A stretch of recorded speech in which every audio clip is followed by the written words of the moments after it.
Welcome to cool mind classes. मेरा नाम अभिषेक पांडे है और दोस्तों आज हम प्रकाश के अपवर्तन और उसके नियमों के बारे में चर्चा करेंगे, यानी रिफ्रैक्शन ऑफ लाइट और लॉ ऑफ रिफ्रैक्शन के बारे में डिस्कस करेंगे। तो चलिए शुरू करते हैं। सबसे पहले रिफ्रैक्शन ऑफ लाइट, यानी प्रकाश का अपवर्तन होता क्या है। तो जब प्रकाश एक माध्यम से दूसरे पारदर्शी माध्यम में प्रवेश करता है तब दूसरे माध्यम में इसका वेग यानी वेलोसिटी तथा दिशा बदल जाती है, अर्थात प्रकाश अपने मार्ग से विचलित हो जाता है, यानी अपने मार्ग से भटक जाता है। इस घटना को प्रकाश का अपवर्तन कहते हैं। मान लीजिए किसी भी माध्यम में कोई प्रकाश है, वो दूसरे माध्यम में जाना चाहता है किसी पारदर्शी माध्यम में, तो वो अपने मार्ग से थोड़ा सा विचलित हो जाएगा। तो इस जो प्रिवेंट है, इस प्रिवेंट को कहेंगे प्रकाश का अपवर्तन। तो आपको प्रकाश का अपवर्तन समझ में आ गया होगा। अब है, जब कोई प्रकाश किरण विरल माध्यम से सघन माध्यम की ओर जाती है तब वह अविलंब की ओर झुक जाती है। इसके विपरीत जब सघन माध्यम से विरल माध्यम में जाती है तो अविलंब से दूर हट जाती है। तो सबसे पहले पता होना चाहिए कि विरल माध्यम और सघन माध्यम क्या होता है।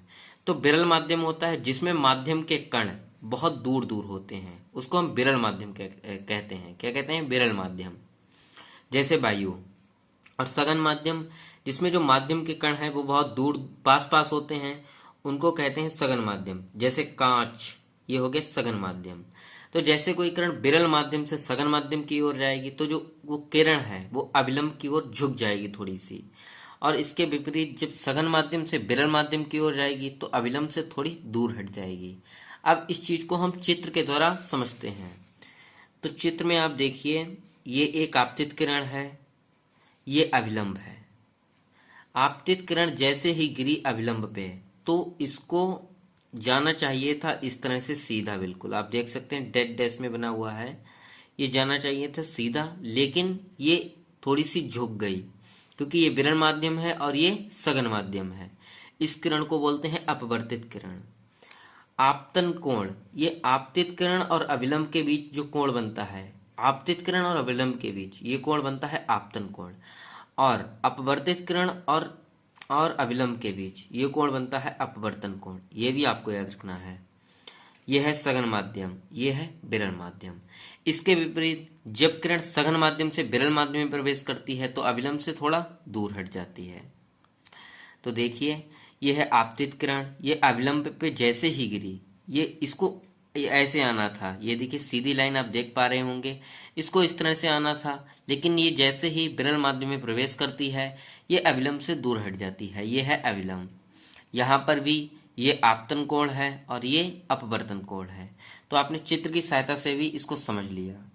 तो आपको अभी तक प्रकाश का अपवर्तन तो समझ में आया होगा। अब हम लॉ ऑफ रिफ्रैक्शन यानी प्रकाश के अपवर्तन के नियमों के बारे में चर्चा करते हैं। तो अपवर्तन के दो नियम होते हैं। आपको याद रखना है कि अपवर्तन के दो नियम होते हैं।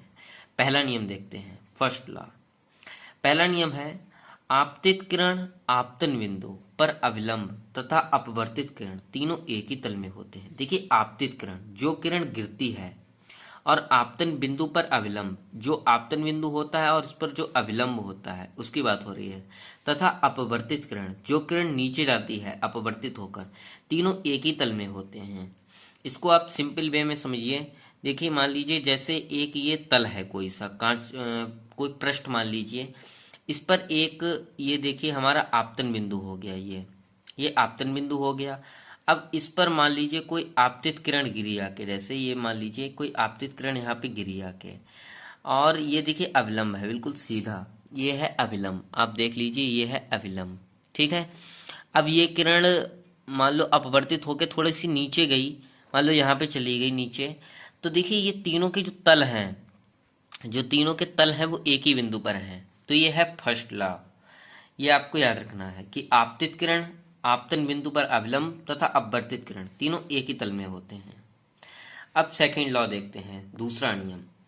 आपतन कोण की ज्या अपवर्तन कोण की ज्या का अनुपात नियत होता है। तो सबसे पहले आपको पता होना चाहिए आपतन कोण। मैंने आपको बताया था जो आपतन कोण होता है उसे आई से शो करते हैं, और ज्या को इंग्लिश में बोलते हैं साइन, यानी साइन आई।